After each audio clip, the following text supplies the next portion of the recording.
ಮತ್ತು ನಮ್ಮ ಸಾವಿತ್ರಿಬಾಯಿ ಫೂಲೆ ಅಧ್ಯಕ್ಷರಾಗಿರ್ತಕ್ಕಂಥ ಲತಾ ಮೇಡಮ್ ಅವರೇ, ರೋಶ್ನಿ ಅವರೇ, ಮತ್ತು ಈಗ ತಾನೇ ಬಹಳ ಗಟ್ಟಿ ಧ್ವನಿಯಲ್ಲಿ ಮಾತಾಡಿ ತನ್ನದೇ ಆದ ಬದ್ಧತೆಯನ್ನು ತೋರಿಸಿರ್ತಕ್ಕಂಥ ನನ್ನ ಸ್ನೇಹಿತರು, ಬಹಳ ಅಭಿವೃದ್ಧಿ ಅಧಿಕಾರರು, ಬಹಳ ಸಂಘಟನಾ ಜೀವಿಗಳಾಗಿರ್ತಕ್ಕಂಥ ಬಸವ ಕಲ್ಯಾಣ ಶಾಸಕರಾಗಿರ್ತಕ್ಕಂಥ ಸನ್ಮಾನ್ಯ ಶ್ರೀ ಶರಣು ಸಲಗಾರ್ ಅವರೇ, ಪ್ರಾಥಮಿಕ ಶಾಲಾ ಶಿಕ್ಷಕರ ಸಂಘದ ಅಧ್ಯಕ್ಷರಾಗಿರ್ತಕ್ಕಂಥ ಸನ್ಮಾನ್ಯ ಶ್ರೀ ನಾಗೇಶ್ವರ ಅವರೇ, ನಾನು ಅತೀತವಾಗಿ ನಿಮ್ಮ ಪರವಾಗಿ ನಾವು ಹೋರಾಡಿರ್ತಕ್ಕಂಥದ್ದು ನಿದರ್ಶನ ಇದೆ. ಸನ್ಮಾನ್ಯ ಶ್ರೀ ಚೌಡಪ್ಪನವರಿಗೆ ವಿಚಾರ ಗೊತ್ತಿದೆ, ಇಲ್ಲಿ ಯಲ್ಲಪ್ಪನವರಿದ್ದಾರೆ ಸ್ನೇಹಿತರು, ಅವರಿಗೂ ಕೂಡ ಗೊತ್ತಿದೆ.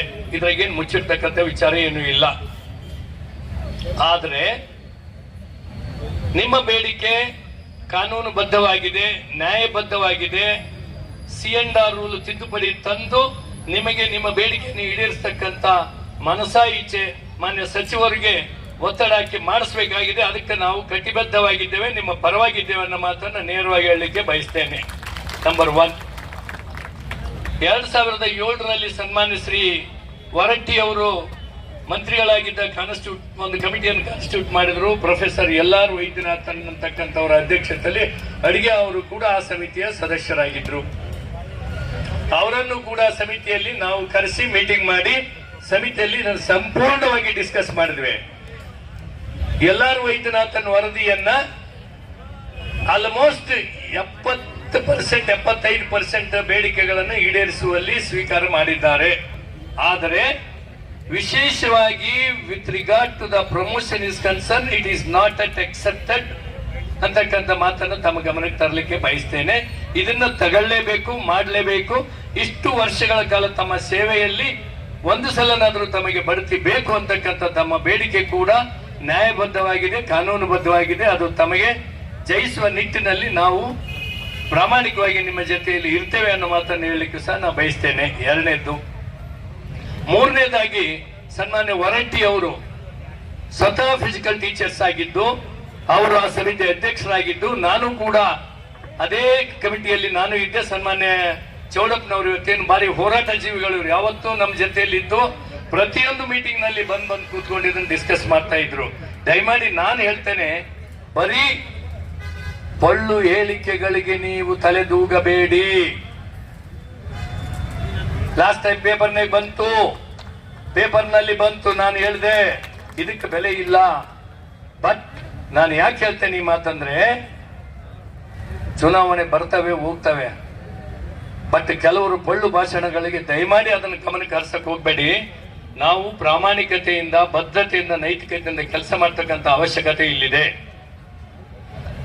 ಈ C&R ರೂಲ್ಗೆ ತಿದ್ದುಪಡಿ ತಂದೇ ತರಬೇಕು, ಆಗ್ಲೇಬೇಕು. ಅಂದಾಗ ಮಾತ್ರ ನಮ್ಮ ಪ್ರಮೋಷನ್ ಅನ್ನ ಸಿಗಲಿಕ್ಕೆ ಸಾಧ್ಯ ಇದೆ ಅನ್ನೋ ಮಾತನ್ನ ಸನ್ಮಾನ್ಯ ಪುಟ್ಟಣ್ಣ ಸಾಹೇಬರು ನಾವು ಸದನದಲ್ಲಿ ಕಮಿಟಿಯಲ್ಲಿ ಸಾಕಷ್ಟು ಸಲ ಇದನ್ನ ನೇರವಾಗಿ ಬಹಳ ಬದ್ಧತೆಯಿಂದ ಸನ್ಮಾನ್ಯ ಪುಟ್ಟಣ್ಣ ಸಾಹೇಬರು, ವರಟ್ಟಿ ಅವರು, ಮರಿತಿಬೇಗೌಡರು ಇದ್ರು, ನಮ್ಮ ವಿವೇಕಾನಂದರವರು ಇರ್ತಿದ್ರಲ್ಲ ಮರಿತಿಬೇಗೌಡರು, ಸನ್ಮಾನ್ಯ ಚಂದ್ರಶೇಖರ್ ಪಾಟೀಲ್ ಡಾಕ್ಟರ್ ಅವರು ಕೂಡ ಬಂದಿದ್ರು. ಎಲ್ಲರೂ ಕೂಡ ನಾವು ಪ್ರಾಮಾಣಿಕೆಯಿಂದ ಪ್ರಯತ್ನ ಮಾಡಿದ್ದೇವೆ.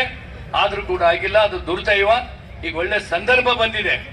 ಕೆಲವು ಅಮೆಂಡ್ಮೆಂಟ್ ವಿಚಾರದಲ್ಲಿ ಹೇಗಾಗ್ಬೇಕು, ಏನಾಗ್ಬೇಕು ಅಂತಕ್ಕಂಥದ್ದು ನಮ್ಮ ಯಲ್ಲಪ್ಪಗೆ ಚೆನ್ನಾಗಿ ಗೊತ್ತಿದೆ. ಈಗ ಯಲ್ಲಪ್ಪನವರು ಕೂಡ ಆ ನಿಟ್ಟಿನಲ್ಲಿ ಅಮೆಂಡ್ಮೆಂಟ್ ಅಂದ್ರೆ ಏನು, ಹೇಗಾಗ್ಬೇಕು, ತಿದ್ದುಪಡಿ ಅಂದ್ರೆ ಯಾಕೆ, ಆಗದೇನೆ ಯಾರೇ ಪ್ರಾಮಿಸ್ ಮಾಡಿದ್ರು ಕೂಡ ಆಗೋದಿಲ್ಲ ಅಂತಕ್ಕಂಥದ್ದು ನನಗಿಂತಲೂ ಅವ್ರಿಗೆ ಹೆಚ್ಚಿಗೆ ಅನುಭವ ಇದೆ ಅನ್ನೋ ಮಾತನ್ನು ಸಹ ಈ ಸಂದರ್ಭದಲ್ಲಿ ನಾನು ಹೇಳಲಿಕ್ಕೆ ಬಯಸ್ತೇನೆ.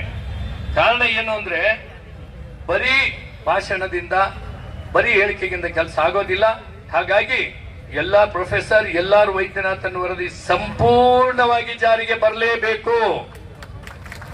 LR ವೈದ್ಯನಾಥನ್ ವರದಿ ಜಾರಿಗೆ ಬರುವವರಿಗೆ ನಮ್ಮ ಬೇಡಿಕೆ ನಿರಂತರವಾಗಿರಬೇಕು ಅನ್ನೋ ನಿಟ್ಟಿನಲ್ಲಿ ನನ್ನ ಮೊದಲನೇ ಕೂಗು ನಿಮ್ಮ ಜೊತೆಯಲ್ಲಿ ಇರುತ್ತೆ.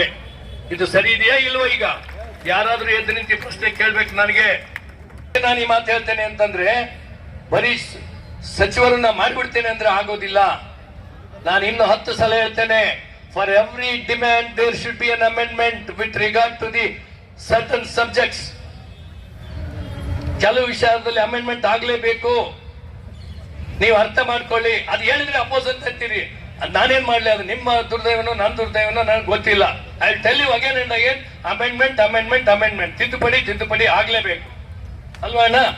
ಸಂಘಕ್ಕೆ ದೈಹಿಕ ಶಿಕ್ಷಣ ಶಿಕ್ಷಕರ ಬೇಡಿಕೆಗೆ ಎಲ್ಲಿವರೆಗೆ ನ್ಯಾಯ, ಹಸಿಗೆವರೆಗೆ ನ್ಯಾಯ ಅಂತ ಹಂಗೆ ಹೇಳ್ಬಾರ್ದು. ಎಲ್ಲಿವರೆಗೆ ಹೋರಾಟ, ತಿದ್ದುಪಡಿ ಆಗೋವರೆಗೆ ಹೋರಾಟ ಅಂತ ಹೇಳಿ, ಬರೀ ನ್ಯಾಯ ಅನ್ನೋದು ಬೇಡ. We want justice. Justice is always getting, but we want an amendment ಅಂತ ಮಾತನ್ನ ಹೇಳ್ರಿ. ಮತ್ತೆ ಒಂದ್ಸಲ ಬೈಕ್ ಹೇಳ್ರಿ, I am not bothered it ಇದ್ದದ್ದು ಹೇಳಿದ್ದೀನಿ ನೋಡಿ, ಹೌದಲ್ವಾ? ಥ್ಯಾಂಕ್ ಯು, ಧನ್ಯವಾದ.